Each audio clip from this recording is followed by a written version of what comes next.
Welcome to Season 2 of Common Time Podcast. I'm David Clemmer. And I'm John Pasquale. And we're back to inspire and empower music educators with practical advice, thought-provoking conversations, and stories from some of the best in the business. Let's dive into another incredible episode. Our guest today is Lynne Jackson from the Dallas-Fort Worth area. Lynne is in her 55th year as a music educator. She holds degrees from the University of Michigan and Vandercook College of Music.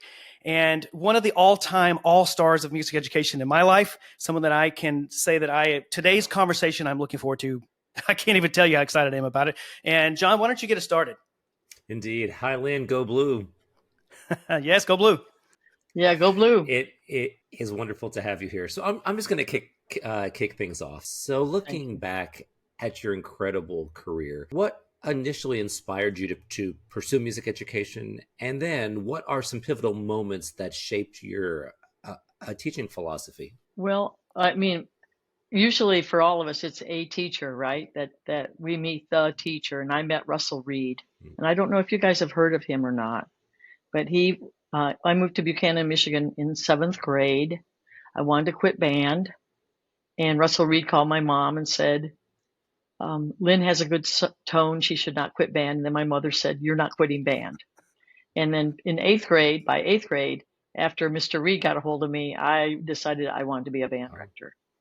And Russ went to Michigan. He was actually very close with Elizabeth Green and he also did many videos with her on the conducting that she did and the studying that she did. And I actually have CDs of those.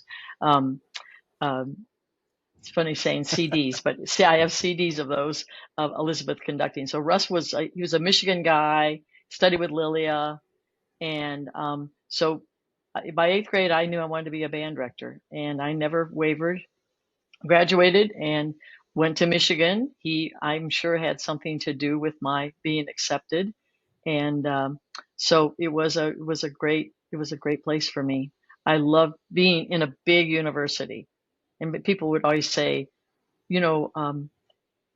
aren't you sort of intimidated because it's so big? And I went, no, I really like it. So, and I live in a big city now, so I've just decided I'm a big city person and a big university person. So, also, you asked about what was the second part of your question. Pivotal about moments that have how shaped did I your teaching philosophy. Yeah. Well, at first, when I started out, I wanted to make the kids behave. That was my goal. Will they listen to me? Will they just do? You have those dreams where they don't do anything that you ask them to, and those are real dreams, and I think every teacher has them. But when I really started caring about the kids more than about, when I put that as my priority, really caring about the kids and giving them the kind of experience that I had with Mr. Reed and Mrs. Detkin in Buchanan, that was really a pivotal moment, because I am still, in fact, just yesterday got an email from somebody who I taught during those times in Michigan. I spent 7 years in Michigan, and this person is now in their 60s. Wow. And has reached out to me. So that is just really fun. I just think that it is about your student. Your students are the most important thing in your life when you are a teacher. And if you can provide them with not only skills, but just the attitudes about being a good person and caring about learning and passing that forward to their children, I think you're doing a great service to That's education. Actually a perfect segue into my next question, which is, do you have some advice for us about building strong relationships with students and creating the positive learning environment you're talking about? Yes. Well, my first rule is meet them where they are. And also, I learned this. Claire Johnson was a very big influence on me. She recently passed. She lived to be 93. She was my teacher. And she always said, don't be so judgmental. Just meet them where they are and go from there. And I think that has helped me a lot, because I try not to focus on with their deficits or the things they can't do. I try to see a student as for the possibilities of what they can do and what they can accomplish. So that kind of positivity keeps you going. Yeah, that's perfect. And you never know, you got that kid that's just a wreck, and then he ends up being like the drum major at the University of Michigan or something like that. So That's right. You never know. yeah, so you don't know, you don't know really. And so that for me that's what I've learned in the time that I've taught about kids and about students. Right now I'm mentoring a lot of young teachers. That's the way I feel about them, is you cannot judge a young teacher by their first few years of teaching. And if you try to do that, you might be throwing out a really great teacher from the beginning. And I've seen that happen before. And you have to help them find their way. And the struggle bus is real when you're a first year teacher. So I really do enjoy what I'm doing now. It's always interesting to think, like, I think back to my first year teaching. I was 21 when I had my first classroom in the Colony, Texas, and I was so in over my head. And if people judge me now as the teacher that I was back then, pretty interesting, right? How we all grow and change and stuff, right? Pretty interesting, right? But I think that one of the things about teaching that is so complicated and challenging is classroom management, right? So do you have any practical tips or advice that helped you maintain an effective and focused rehearsal setting and just a positive classroom environment? Yeah, that's a hard one, because I had some real failure in that area. But number one, I assumed too much about them. I assumed that they knew how to come in the room. I assumed that they knew, how to sit in their chair. And what I tell my students who are teachers now, I say, ask for what you want. You've got to keep asking for what you want, and keep those expectations current in the classroom setting. If they're not doing something that you would prefer, you just you tell them, this is what we're going to do. And it really does work out. I see this with my young teachers. They have really excellent classroom management, because they do just show them and teach them everything. And I also believe that we have to teach them everything. And if we do that, I think we will have more success. But classroom management is a struggle for many young teachers. There's no question about it. And it just depends also on the climate in the school as well. There are some schools that I walk into, the climate is so positive. It's so orderly. It's so respectful. And those teachers have really great classroom behavior and participation and enthusiasm for what they're doing. So there's other factors involved. It's so interesting. I was thinking about someone that I invited. We had Cindy Lansford on not too long ago, and I had invited Cindy to do a band camp.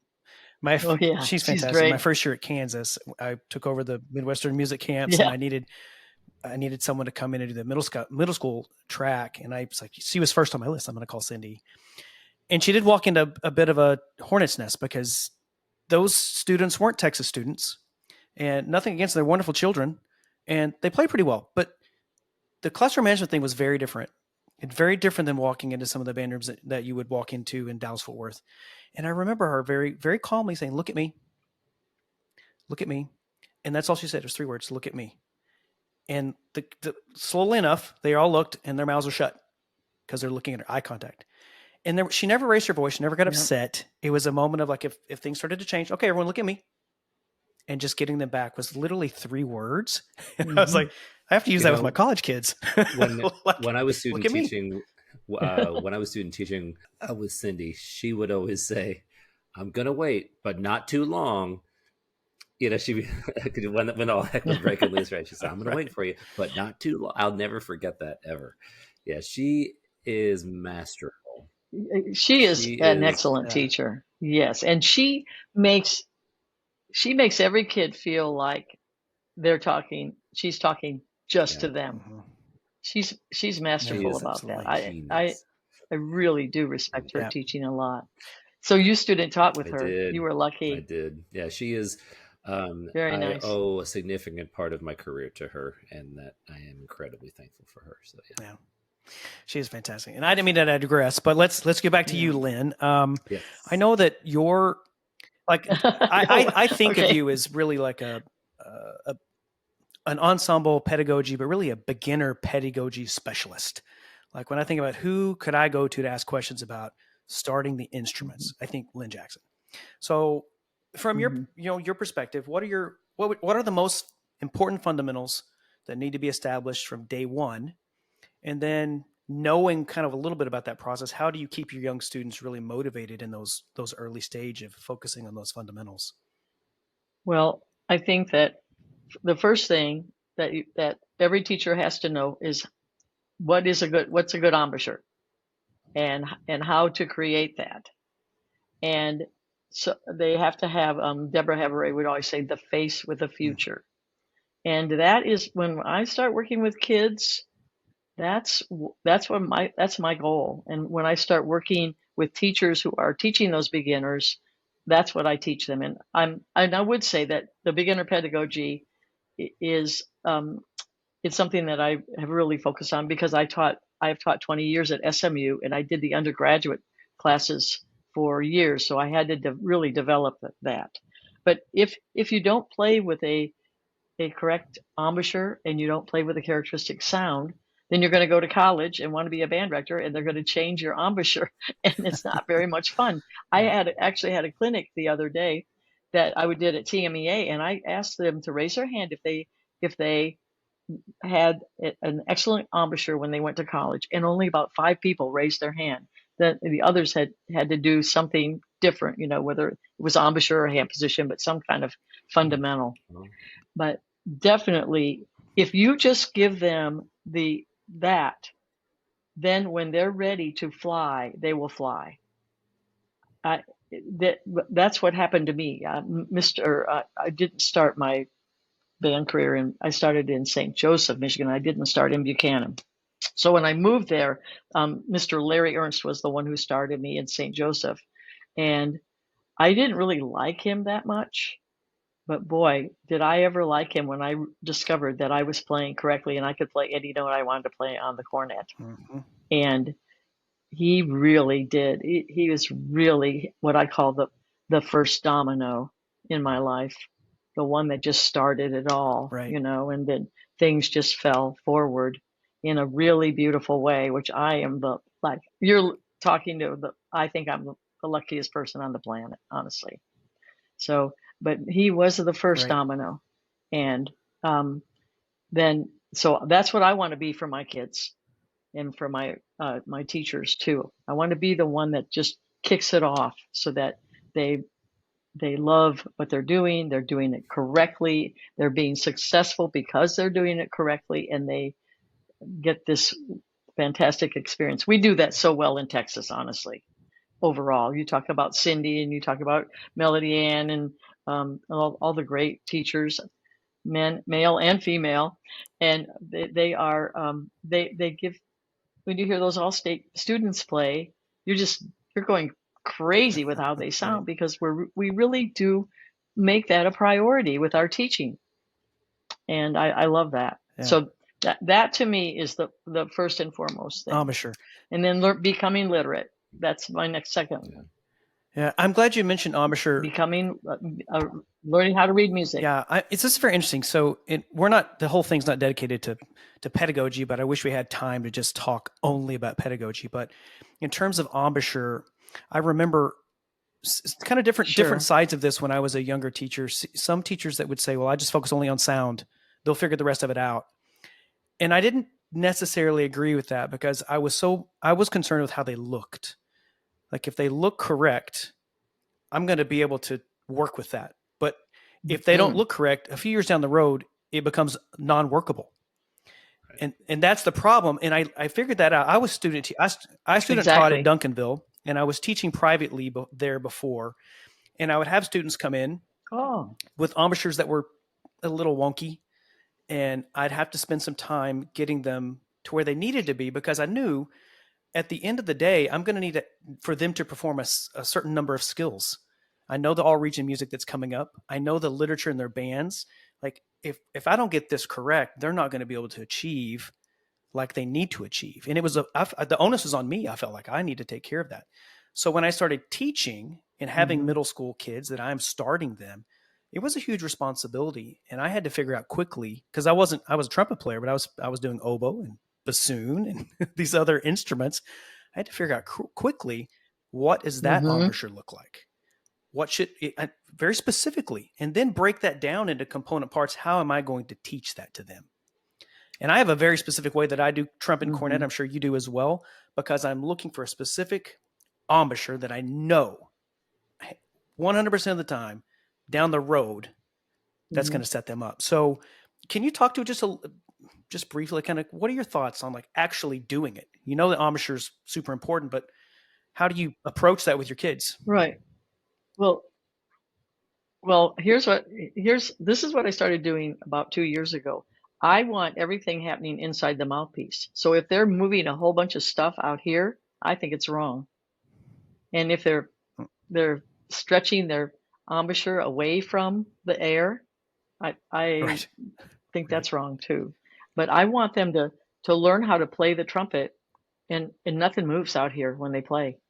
Just like if you look at the great players, they're not moving around anywhere. Everything is happening inside the mouthpiece. So you are so right. If someone will say, "Oh, they're making such a good low C on the trumpet," I said, "Well, that's not happening. Really, that's not really, yeah, because they can do that, but they can be playing totally wrong." The other thing that I found is, so just isolating everything right here, right there. And if you look at those great players like Chris Martin, they don't move anything out here. It's just really. So that's what I say about that. But also, what I've learned also is that they have to let their tongue relax, and they have to breathe and blow over their tongue, and the tongue needs to be relaxed. And not when the students start to play higher, they grab their tongue, and because that is a very strong muscle, but it's not the muscle they need to use. They need to identify the correct muscles, and we need to be able to identify when they are not using the correct muscles. Absolutely. There is no substitute for understanding this specific information. No matter, it doesn't matter. Your job, and I scream at the top of my lungs across the world about this. Our job as band directors is to teach students to play their instruments, period. Everything else is secondary.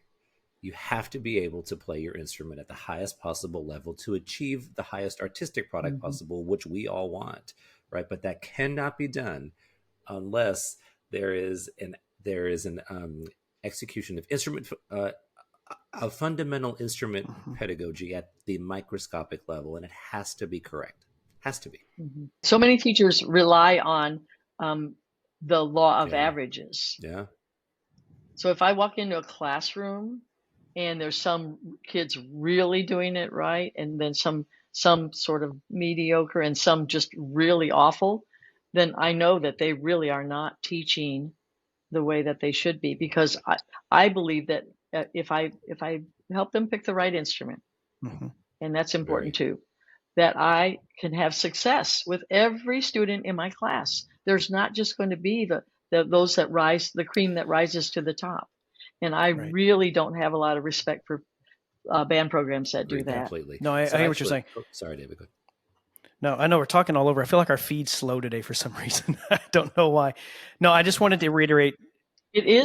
Something I don't know what's happening there. I wanted to reiterate, though, what Lynn said about the low C, because I have seen this, and I've seen it happen a lot of times because younger teachers don't have quite enough information yet to understand where they are and learning the pedagogy and understanding the pedagogy. So the beginner book starts them on a low C, and it's what I fought against that most of my career. That and I'll be real honest with you. With my beginner kids, if I'm doing it right, they'll play a third space C at the beginning. And I can work, if I get a kid playing a third space C with a beautiful sound, we're good. I know they're going to be playing a high C a year later. I know they're going to be able to play a low G just as easily by me helping them and what needs to happen physically. But if we start on a low C, I know that kid probably isn't playing a high C in the next several years. Like they're going to struggle to. I don't like low C. I don't either. But I see that happening. I think sometimes the method books become, that's what we know, or as we're coming into it as a young teacher, that's our tool. And this is where it becomes most important to understand on each instrument. You know, that the book is they put it all into one thing to make it work. That's a whole separate conversation, which I think we need to talk about for sure. You know, that is a big conversation for me. So it is kind of funny how this is a soapbox for all of us, right? Like every band director has a soapbox about this, and it's hilarious, right? You know, I remember a story very quickly about low C. I was so proud. My first year to teach, I was teaching beginner trumpets in the colony and at Griffin Middle School, and I was just killing it, right? And then Mr. Clardy came in to observe my classroom, right? Oh, no. And I was teaching low C, and man, it was awesome. And I was so proud. And afterwards, I got clobbered like I can't even describe. And that was a very educational moment for me, and I'm really happy about it. Yeah. You know, it is interesting. However, Lynn, this actually does kind of go into my next question for you, and it's about how to plan a beginner year, because I would imagine many of our listeners are thinking, yeah, I totally get it. I've got to be on top of the subject matter of instrument pedagogy and all the things that go into that. Totally understand. How do I do it? And it's a valid question. So do you have any advice about how to plan a beginning student in terms of perhaps weekly, monthly, by semester, by 6 weeks, however however like you kind of do this, so that the students are progressing and they are feeling positive about their experience in the early stages, because it's easy to overwhelm them where they don't want to do it anymore because it's just too much, right? So do you have any thoughts on that? Yeah, actually, when I after I retired the first time, I retired many times, and I went and taught part-time at Robinson Middle School in Plano. And what I did, that was about the first time in my entire career I had homogeneous beginners, because I have taught my whole career, except for those 6 years in Plano, heterogeneous beginners. It's just the way it was. In Michigan, it was that way. It's in Richardson. It's still that way. We get everybody thrown into a band class and we teach them all at once. So when I had the opportunity to have the homogeneous beginners, I was also teaching at SMU. I was teaching method classes. So I actually do have a step-by-step program for every 6 weeks of the school year for brass. And I'm willing to share that with anybody who emails. I'm emailing you right after this. But I'm telling you. Yeah, I just write it down. Okay. And because I wanted to be sure that I really stuck with it. And then what I did is every year I would tweak it, you know, because I would add some things. But basically, you teach them the embouchure, and you feed and water that embouchure all year long. It's not just something you learn the first few weeks of class. You're always looking for some bad habits can just creep in there, and you've got to protect them. But then once they learn how to find a note, then I breathe, blow, and sustain. And then after that, we learn to move to another note. And we learn to do that while breathing, blowing, and sustaining, moving from one note to the next. And I think that is also another place so many teachers fail. They do not teach their kids to keep the air going between the notes when they start moving from note to note. And that, to me, is the first step for musicianship.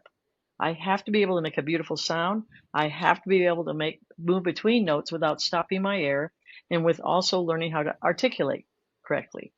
So while we're doing that, we start developing, scales and moving from note to note. I actually start my trumpets now and my brass by taking the tuning slide out. And if they if they do that successfully, that's an E on the, we'll just do trumpet because that's an E on the trumpet, right? And the challenge on brass is the cylindrical instruments, trumpet and trombone. Those are cylindrical. All the others are conical, and so the note production is much easier. But I'm sort of veering off the way here about my curriculum. But just moving from note to note, adding notes. I don't use a book, but if I use a book, it's very sparingly. It's what they need at that moment. It's not a recipe that I'm going to follow because one size does not fit all. And I have to find out what fits this class, this student, and that's what I'm going to generate what I need to do for that particular student in that particular class. So I find myself creating materials all the time, my own materials, or tweaking other materials I've used and adapting them for the needs of the class that I have right now. So I'm curious now, just speaking about, you're mapping it out, doing sort of your own curriculum. Do you have strategies kind of overall? If I'm thinking as a teacher, how do I map out a full year curriculum that's going to balance skill development with repertoire and sort of performance preparation? Because that is something we want them to get to as well. Do you look at that as a full year process, or how do you think about that? Well, I want them to start playing songs as soon as possible, not exercises. So I want to develop musicians. So even in 6th grade, I hope this is answering your question, but even in 6th grade, I teach just some fundamental things like, well, don't stop your air between notes. So the first year, I don't teach any kind of staccato at all. If just, I might do a little bit at the end if we're playing some kind of tune that needs it. But I like playing songs. I want them to be musicians. Right. So I tell them I play my instrument for them all the time. In any class I'm in, I play my instrument because that's the instrument I can be a musician on. I can play the flute, but I can't be a musician on it. And so I do a lot of I play, you play, I play, you play. And I try to elevate everything we do as soon as possible, but not too soon, because I don't want to create a learning gap. I want the dominoes to fall one to another. And when one falls and doesn't touch the next one, I have a learning gap and I have to go back and correct it. So my goal is just to go as far as I can with the class that I have. Some classes go really far, like we're playing solos by the end of the year. I love teaching French horn. And my beginner French horns could play up to high A by the end of the year. I did rips with them. I taught them about rips, but I'm protecting this all the time, just protecting it and making sure that we're not taxing something to the point that it's going to be detrimental. Yeah. Including their ability to read music or I remember how hard it was to play a dotted quarter and an eighth note in 7th grade. My little foot would not cooperate and put that little eighth note when it was up. It always wanted to be down, right. Things like that. So I think what I love about it, this is why I'm still doing it, is because it's not ever the same.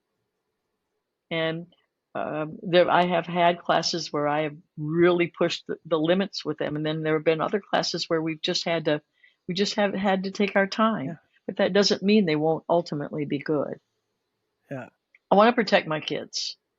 I want to, from themselves and from others. Yeah, I understand. And then send them to us, and then as college professors, we will do the same. I promise. I am so cautious of that in the marching band here, especially. I'm extremely cautious of their face and their sound production stuff. So anyway, let's talk about assessment very quickly. Because I can imagine that trying to think about all of this from a planning perspective, it's very important to think about the assessment part of this as a tool to assess the progress and then how to adjust. So do you have any effective ways to assess the progress of beginning students, just to kind of stick with that?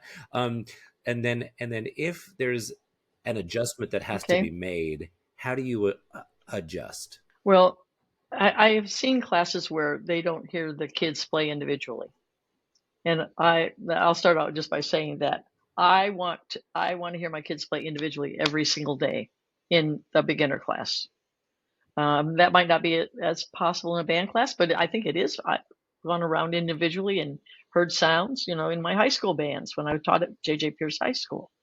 And so I want to hear them individually. I want to know where they are, what they can do. So, there's so many means that you can do that. You can do playoffs, sitting next to somebody, you do playoffs before or after school, playoffs in sectionals. You can do recordings.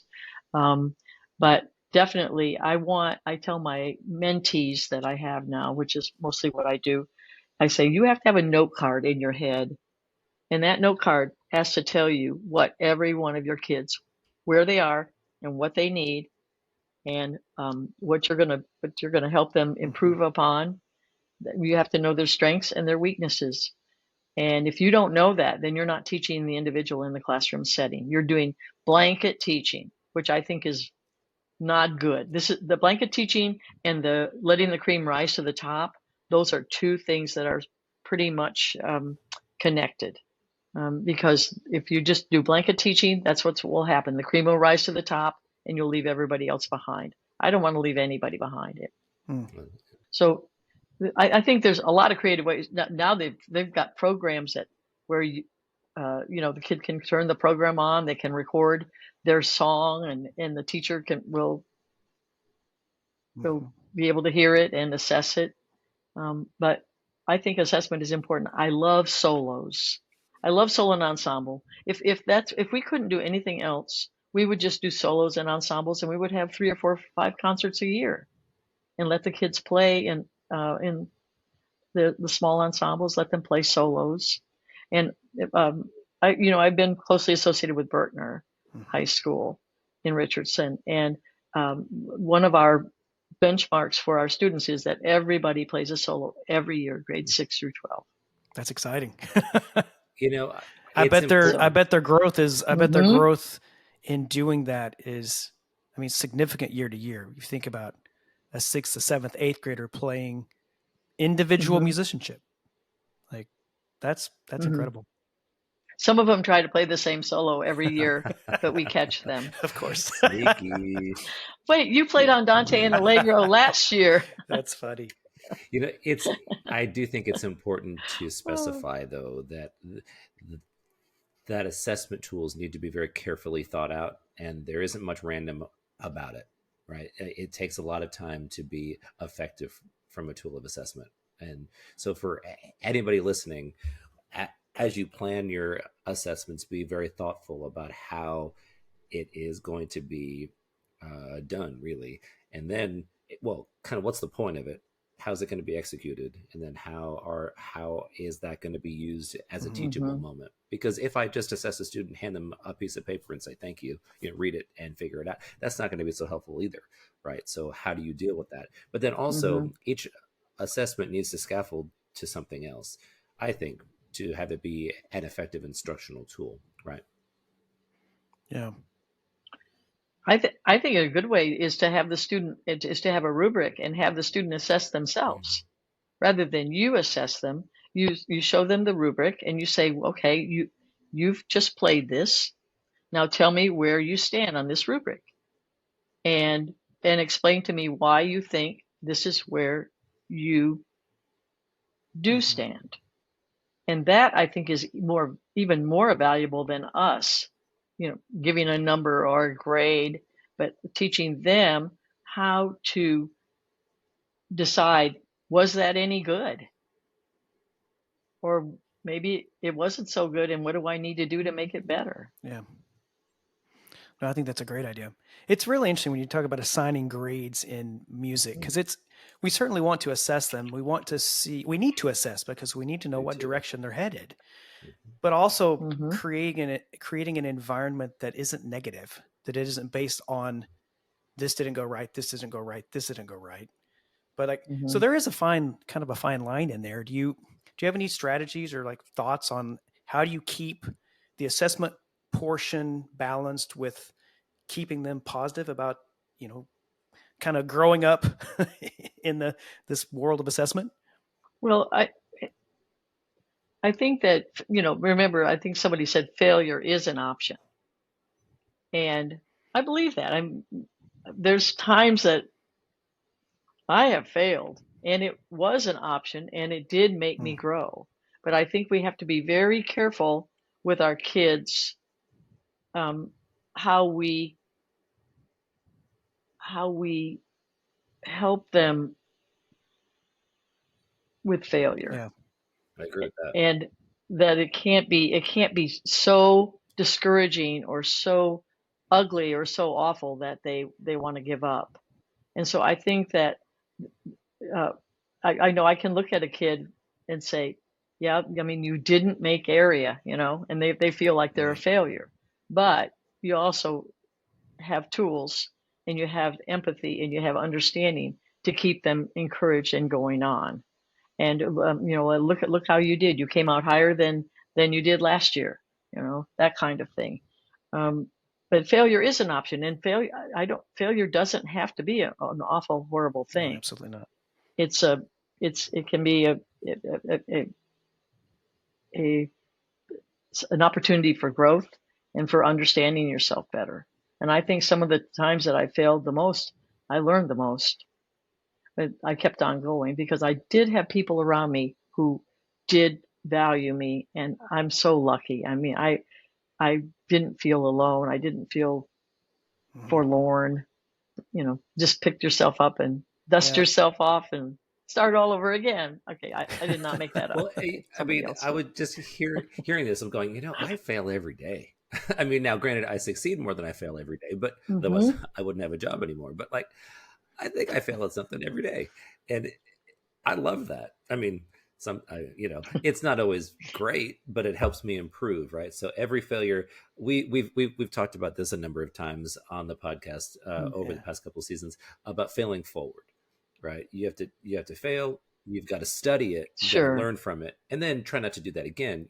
But it's okay to fail. It's actually a part of life. It's a part of learning. It's an everyday part of thing. You're either going to succeed or fail. There's only two options, right? So statistically speaking, you're going to live it in both worlds at some point throughout your life, right? So how do you deal with that? But it's really fascinating. Students, how they perceive failure, I think is changing from when I was a younger teacher to my current students, right? It's just having to navigate that is a whole separate discussion. Maybe we should explore that sometime, but it is interesting though, at least for me.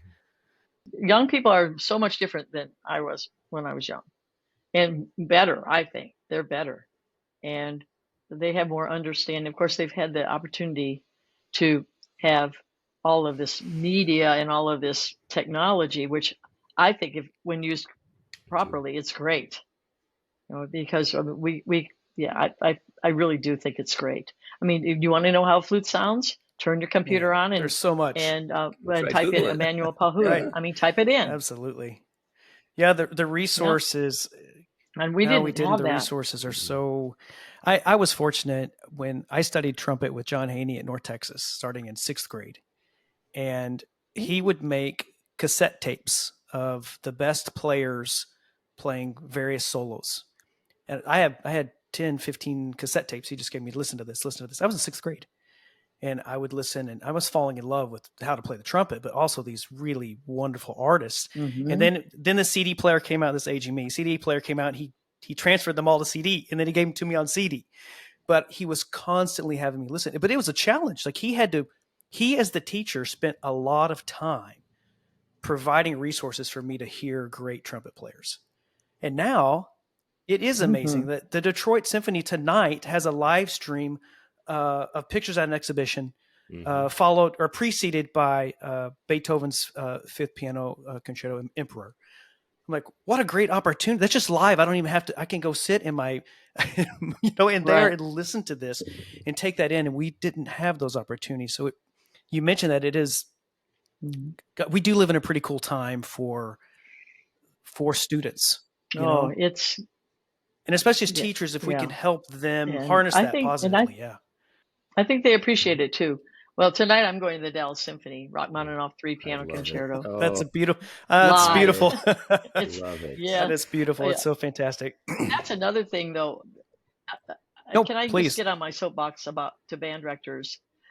I know so many band directors. They will pay hundreds of dollars to go watch the Texas Rangers in playoffs, but they never go to the Dallas Symphony or never go hear a professional group play. And I don't get that. I mean, they should do You can do both. They both. can go watch the Rangers. They're great, sometimes. But they don't bother to go. If we don't know what instruments should sound like, does everybody really know what a French horn should sound like? Really? Yeah, and not the kind that's the bell faces front. Like there's a difference there, because that's a bit of my soapbox as well. I was fortunate, I think, to have a good teacher that was giving me things to listen to. But when I got to college, I bought season tickets to the Dallas Opera. It was cheap to do it as a student. And then for the Dallas Symphony, they had general admission. So if I just drove over and waited until everybody was seated for $25, I could go sit anywhere that was left. And I would do that. And they do have I would encourage. They have a student program. Oh, that's now. awesome. Yeah, that's a soapbox I shouldn't get onto, but I do think we have to continue to develop our musicianship. We have to keep at it and just go experience everything. Like here at Hale Auditorium on our campus, I mean, we have an unbelievable music society here, and they are affordable tickets, even for students, are just dirt cheap. I mean, I've seen every major symphony orchestra in the world has come to campus here over the last 17 years. Yeah, I mean, literally. Yes. But it's not just that. It's fabulous jazz and contemporary dance and poetry and hip hop and Snarky Puppy. And I mean, it's just so much stuff to do. And for us on the conducting faculty, they allow us to go to the dress rehearsals, which I love even more, just to see the conductor's experience and to interact with the ensemble in a really great way, but it's the whole point of this is you should listen to something that is not in our daily sphere at least every other day. It can be 5 minutes, it can be 10 minutes, whatever it is, but I try to listen to something that I haven't heard before, a composer I don't know, and a genre that I don't typically work with every day. Why? Because it keeps my ears fresh, but it also reminds me why I sit behind a computer for so many hours a day trying to plan to do the music that that I'm actually really wanting to do anyway. Soapbox off. Yep. I was like, man, I could go on this for a long time, but maybe we'll have some episodes in the future. I wish I lived soapbox episodes. I wish I lived in Ann Arbor. I wish you lived in Ann Arbor too, Lynn. We would. Oh man, one, I would have you come teach my classes every day, and then secondly, we'd have a fabulous time listening to great music. Yeah, absolutely. Oh my gosh. My dream was to teach at Michigan. It really was. But I never. I mean. I'm really happy with where I've ended up, but boy, I just love. It's Ann not too Arbor. late, and I love Michigan too. That's true. You better watch out, Tom Kick. So, Lynn, we've got a couple more questions for you, but before we do, could you tell us just a little bit about your time at Michigan and your experience with Revelli and just being in the Michigan band during that time? I know that was unique from a lot of perspectives. So, yeah, it was. Well, I had no idea what I was doing. I show up with a cornet. I didn't even own a trumpet, but I show up and I audition for bands and I look at the list. And I mean, I'm 17 and I see I'm in the symphony band, and I went, "What's that? I don't even know what that is." And then I showed up, and oh boy, yeah. And the first person I sat next to was Robert Jager. Yeah. Okay. Yes. And and this old guy was sitting next to me, Robert, and he introduced himself, and I mean, so I started out. I spent all 4 years in Revelli's band. I loved it. You hear the stories about him, and I have stories too, where he was perhaps not the most patient or kind, what I thought at that time person, but I love being in that band, and I felt like I was just surrounded by beauty musically every day of my life for 2 hours. Now, mind you, Jim Keane was um, in that band with me. We were both freshmen together, and um, Brian Bowman. I mean, there's just all kinds of the people that were in there, and John Kitzman, and just Oh, wow. it was so much fun. Frank Wicks was in there with me, um, and I loved it, and the music making was like nothing I had ever experienced in my life. And the way Revelli rehearsed, I don't know how we had 120 in the ensemble. Yeah. It was it was a symphony band. It was not a wind ensemble. And the wind ensemble concept was just starting with, Fennell out east and everything. But we had a 120 piece symphony band. We traveled every year. I'd never flown before. I was just a poor little kid from Buchanan, Michigan, and I got to fly. And my first flight was to Denver with the band, and we got to go. I don't know if you know who Greg Hansen Yeah, he was is. in Arizona. Greg Hansen. Yeah. Yeah. Well, we got to go to and rest in peace, Greg. And we got to go to see Faye Hansen at Weber State University. I mean, we had wonderful experiences, and I value everything that I did during that time so much. And I ended up playing cornet all 4 years. I ended up playing first part my senior year, and made a little bit of a very bad note in a very bad rest, and I got kicked out of the band. Yeah. But I kept coming to band. He kicked me out once, and because I played a note in a rest on a concert, but I just showed up the next day, and I showed up the next day, and it worked out. It all worked out. So remember that. That's a lesson for everybody, because I wasn't going to just put my tail between my legs and not go to band anymore. And so I just kept going. And then one day he came up to me and he said, "Let's just forget about that little note." And I said, "Well, I would really like to forget about that note at Revelli." Yeah. So, that is so fantastic. There is something about hearing the stories of him. Now, I did never get to meet him. Now, I sit in his office every day, but I did never get to meet him. Yep. And actually, somebody gave me his baton. Actually, I have it over here. I'm going to cherish that forever. But it's a legacy that has come through this place, with, I mean, going back, Bob Reynolds, Elizabeth Green, the entire lineage of phenomenal artists. I tell prospective students every year, like, look, every teacher, somewhere throughout your musical journey, someone has a touch point to Michigan. By the way, this is not a recruiting video, but anybody listening, send your students to me. They'll love it here. But it's a fantastic place because art is such a big deal, right? And I hope that's the case everywhere. Oh, right. Yeah, so important. Okay, so Lynn, I'm just going to ask you one more question. It's a bit philosophical, but before we switch to some other questions that we ask of all of our guests. So just looking ahead, and from your experience, what do you see are the biggest opportunities and challenges for music education, and how can teachers best prepare to address them?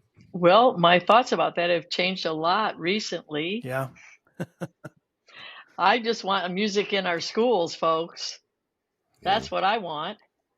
I want music in our schools. I mean, without it, just think what opportunities would not be available to our future, to our society in the future.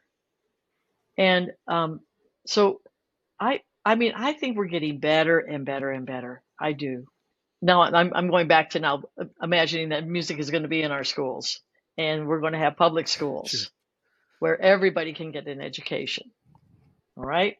And then what that does, I see kids who are lifted up so high just by learning to play an instrument. And I also see the young teachers that I work with are so good. They're compassionate. They, of course, they're not that many years older than the students that they're teaching. And I hope that maybe I would have been like that when I was 21 or 22 years old. But I think that we have a lot more information. You, we, I was born in 1948. That's a long time ago. And we just didn't have, my mom didn't have as much information as moms have Mhm. now. She just read Dr. Spock, and that's how I turned out. But but now we have so much information, and if we don't, we have to use that information to make us better and to make the world better.